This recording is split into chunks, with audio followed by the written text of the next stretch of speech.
Welcome to ArchiveChain, the immutable truth engine for the decentralized web. We combine Walrus storage and story provenance to create a history that is impossible to censor and mathematically impossible to fake. Let me show you my project with the help of a website which I created, and this one I generated on the web only. It is basically a news article which publishes a damning remote. The tech giant leaked 40,000 tons of toxic waste, and the truth is public. We can see this. Let me just archive this page with the extension I created, and let me just do it for the public, and it will archive it to the backend. So what happens in the archive step is when I click archive, I am triggering a remote node tree. Our decentralized node launches an isolated, headless browser to capture the content directly. The user never touches the raw HTML, so the evidence cannot be faked. And this architecture is only possible because of Walrus and Sui. Now this is archive, so let me just go there and copy this link. And if I have several versions because I was working on it previously also, it is loading the version 18, which is the latest one, which I did now only. And you can see that this one is archived here. Now let me just go here, and what happens is that after 2 or 3 hours, legal threats arrive to the news publishers. The article is silently edited, and it goes to this version of the same name. To the public, the truth has vanished. The article is gone. So what we can do is, we'll just archive this again. And like I was saying, that this architecture is only possible because of Walrus and Sui. We store the heavy archives on Walrus, guaranteeing true censorship resistance that centralized clouds cannot match. And we then anchor the proof on Sui, freezing the history forever. And the result is an immutable up and only timeline. And this one is also archived, so let us go and let us click the search history again. I can see the version 19, which would be different than version 18 because the article has changed. The thing is gone. Yeah, so this one is the new article telling about initiative, something like that. What I have added as a feature, the killer feature, is that I can just select these two versions. I can run the diff, and I can see the HTML content which has changed, like the version 2 and the version 1, the cover. Because the history is on Sui, registry is on Sui, you cannot overlay.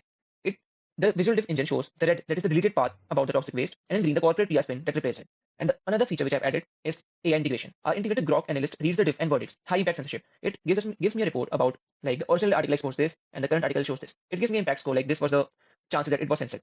So this is the purpose of this app. And apart from this, I've also added 2 other features. The first one being that there can be a case when the truth exposing can put someone at risk. So what I did was I introduced the feature called whistleblower drop. Instead of publishing publicly, a whistleblower can encrypt the archive using a journalist public key. I have done this here. This version 17 was sealed for this particular address only. Let me just turn off the comparison mode and open version 17. I can open this because it was meant for this particular public key for this journalist. But let me just open it on incognito.